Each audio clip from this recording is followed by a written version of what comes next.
What's up, guys? Welcome to another episode of the Davidson Boswell Show. I have this shirt on here.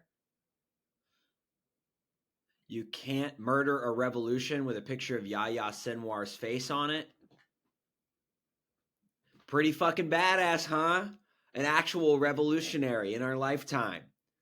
Of course, the Israeli military said that he was hiding out in Qatar, leading the resistance from afar. Nope. He had a gun in his hand. He threw a stick at a drone with his arm blown off, his legs blown off, and he was taken out. He resisted to the very end. This is a website called collectivesouk.com, S-O-U-K, which is an Arabic marketplace or shop, like a bazaar. And it has this shirt. It has Good Morning and Fuck Israel. Lots of cool shirts, right? It's a rainbow and the two clouds are giving a middle finger like this. So I recommend you check them out. 80% of the profits from the shirts go towards helping families in Gaza and displaced families in Egypt. So it's a cool way to show your resistance and actually help the most vulnerable people on earth.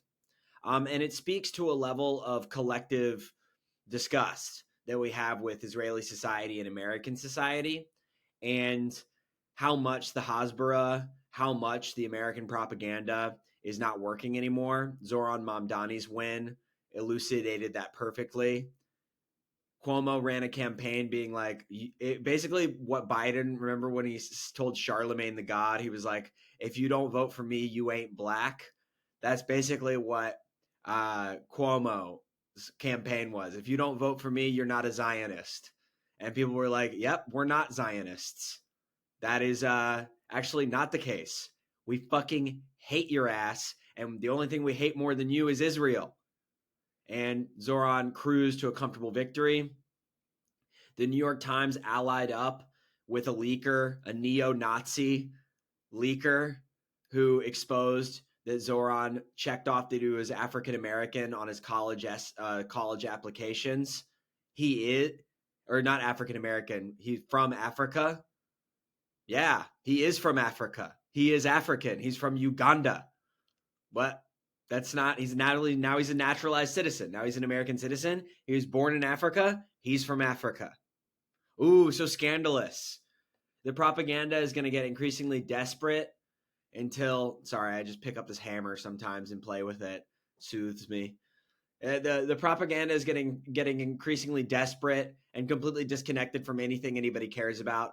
Zoran Mamdani's like, let's make buses free here in New York. And Andrew Cuomo's like, but when am I going to be able to go to Israel with a gift basket full of missiles? Will it be the first or the second week I am elected as mayor? Will I get to drive my Dodge Charger there? What a fucking freak. What a stupid, stupid media landscape we live in that thinks we're so gullible, that is so comfortable with essentially leading us down a path of falsehoods and distraction relentlessly, while all we want is a future we can believe in. And as the outside continues to break in, I gave a tour today to a British family of four that said they would have never come if they had known Trump would be elected. They planned their trip a year ago. The tour guides that were standing around waiting to give the tour today were all saying, this is horrible. Our livelihoods have been turned upside down. Everyone's panicking. And tourists make it a big point to say, hey, we wouldn't have come if we had known that you guys were going to be fascist by the time we got here. But the trip was non-refundable, so we're making the best of it. And I will say, I'm proud that they came to New York, because New York is not America. Zoran Mamdani's win proved that. There are lots of pockets in the imperial core that are absolutely revolted by what's happening. But it's difficult to communicate that because our media landscape is so schizophrenic. And so these supposed liberal bastions have the biggest media companies in them that are virulently Islamophobic and are willing to ally themselves with the far right so that a socialist Democrat can't make poor people's lives better. So Of course, white boys like me are going to start wearing t-shirts with Yahya Sinwar's face on it, and people are just going to have to fucking deal with it. I ride the train through the Upper West Side all the time to get to Lower Manhattan. You see these older Zionists sit across from me and stare at me, and I look at them, I just meet their gaze, and I think it's so funny that they think they're intimidating. It's like, bitch, you're 70 years old, you have osteoporosis, okay? Now, I don't work out that much, but just by virtue of being 33, I'm pretty sure if you came at me, that would be a fair fight. I think I've told you guys on the show before. I was giving a tour with a keffiyeh on one time of Lower Manhattan, and this like 78-year-old man shoulder checked me, said something in Hebrew, and kept walking. I'll push you fucking down, bro. I mean, I won't really, but like the arrogance, man. You don't have David's sling. You don't have the Iron Dome. You can't even have a slingshot here in New York, right? You need to come correct to people. And you need to know that your cause is lost forever, right? Israel will implode. The United States cannot exist anymore under this fascist oligarchy. And you got to continue to read books that tell you why it's not even worth it to reach for the brass ring anymore. We all have to be okay with making $70,000 to $100,000 a year and having enough food, water, clean water, and material comfort to be comfortable bringing kids into this world. No one can have a yacht anymore. No one can have summer interns that they sexually harass anymore. These sick power dynamics have got to go away. You need to be re-educated, essentially, if you want to be a billionaire. This is not an acceptable ideology. I'm reading this great book called The Haves and the Have-Yachts by Evan Osnos, who is a staff writer for The New Yorker. I got some problems with his views on like China and Russia. He thinks that they're like inferior to the United States inherently. But I do think that he raises a really good point about how these are just toddlers, right? These guys just want to buy boats because it's the last bastion of ostentatious wealth that is away from the prying eyes of the public. You can have these $300 million boats that are the size of naval destroyers that you can park in Saint-Tropez and off of Mykonos, and you can shower yourself off like the beached whale that you are, in Elon Musk's case. These guys, with the advent of drone technology and things like that, you can fly one near Mark Zuckerberg's yacht and take a picture of him training in his jiu-jitsu gym or playing basketball on his basketball court that he has on his boat. And the definition of a yacht, I didn't realize this, is that it has a full-time staff. So you'll have 5 to 7 people staying on the yacht, and they'll have 20 to 30 employees. This is slavery, right? This is, these people can't leave. It's not like they can jump into the ocean and swim ashore. They have to do what you want. And it's that's 3 servants for every person. It's similar to Lauren Sanchez's Instagram, where she only posts pictures of herself where she's getting fussed over. They are bringing back Versailles, except it's on the water now. It's so disgusting, and it should be viewed as that. And that's the thing. The body politic, people that live paycheck to paycheck see the end goal at this point, and they see how morally bankrupt these people are, how there's nothing behind their eyes, how they wear Hawaiian shirts and run AI weapons technology firms to hide the fact that they don't have a personality or a soul, so they wear one. They're like, I'm actually Jimmy Buffett. It's like, no, you're putting a kill bot in the sky.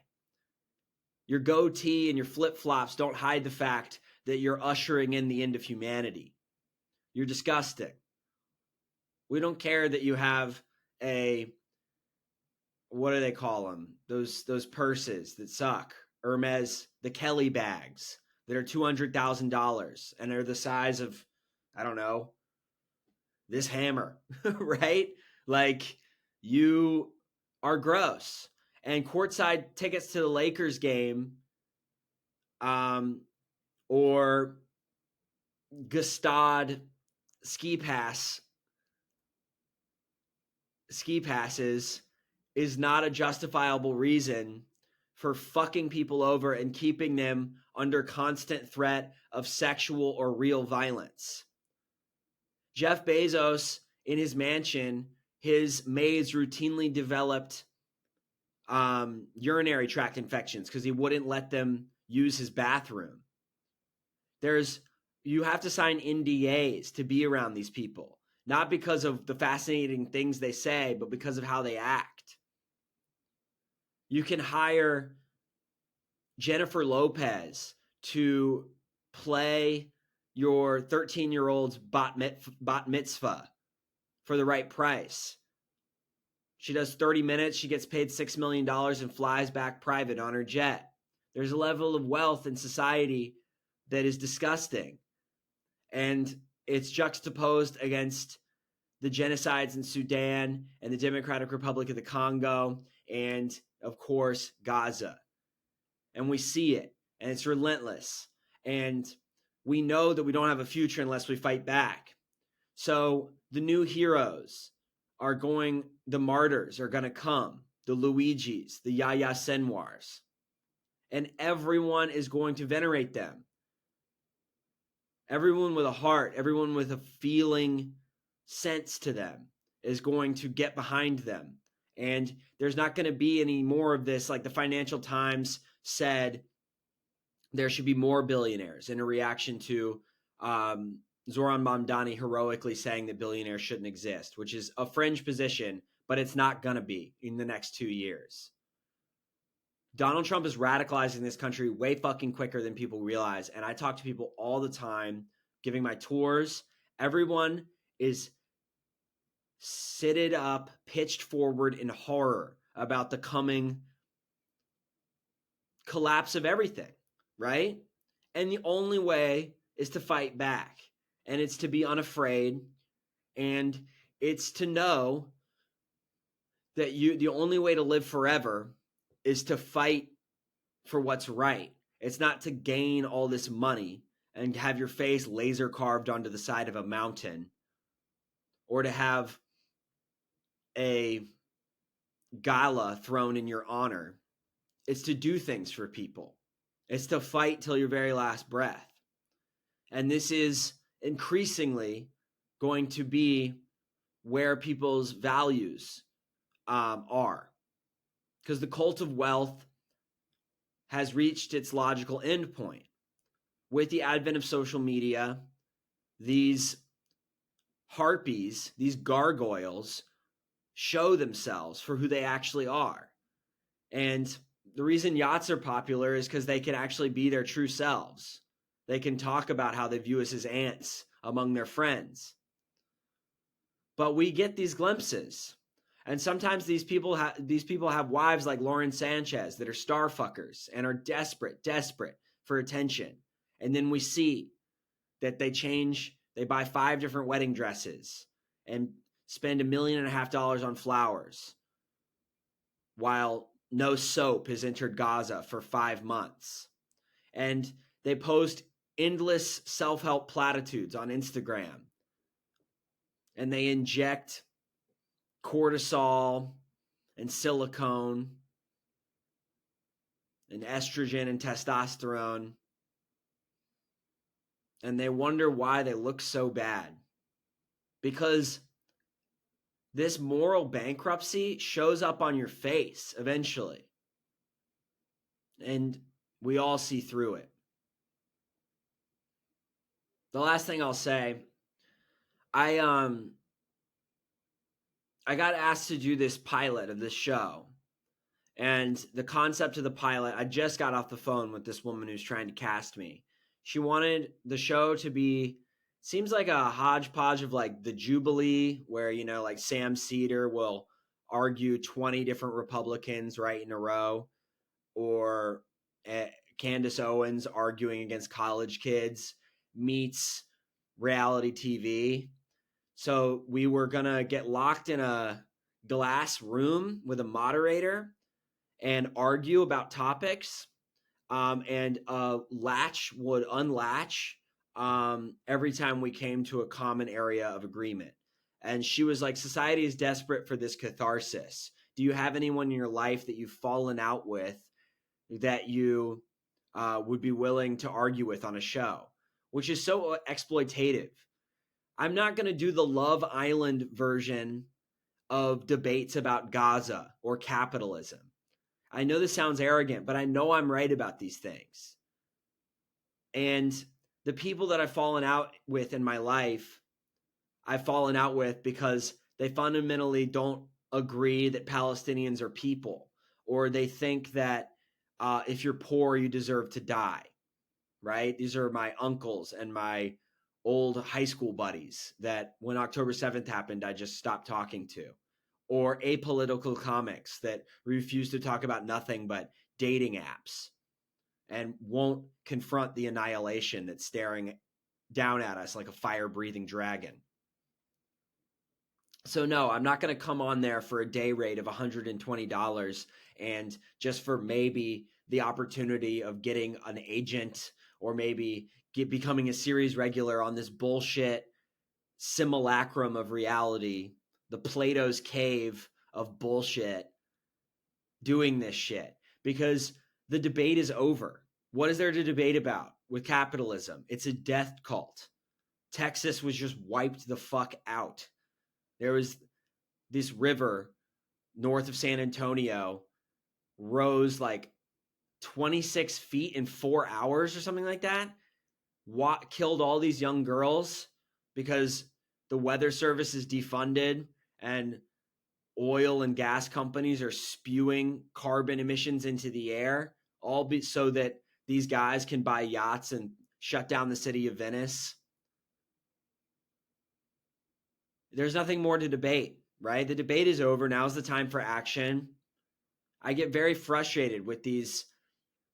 They're trying to, and of course, capitalism is trying to capitalize on this. They know how fractured our society is, and they know how much people want to be pacified by it. But I'm not going to feed into this narrative like, oh, it is possible. It is possible to reconcile with your friend who thinks that what Israel is doing is not a genocide.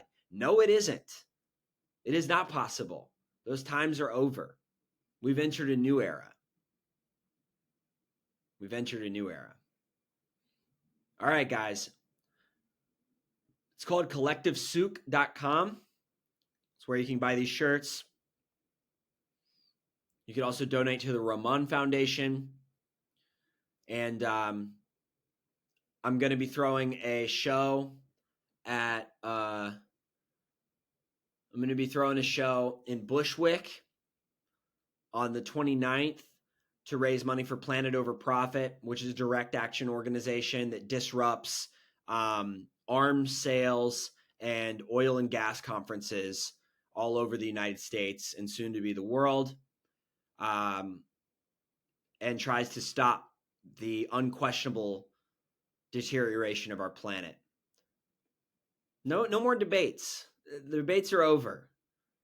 Being wildly, disgustingly rich is hideous. Defending genocide is hideous. That's it. That's all there is to it. I'm going to ally with these organizations, not this bullshit version of fame that means nothing and is there to appease Christian moderates in the United States. All right, that's it, guys. Subscribe to my Patreon. I'll link that down below. Good episode. Kind of like a tent preacher this time around. I was really talking in syncopated rhythms. I was using a lot of pregnant pauses. But I'm passionate, baby. I'm passionate. All right, that's it. Talk to you guys soon. Bye.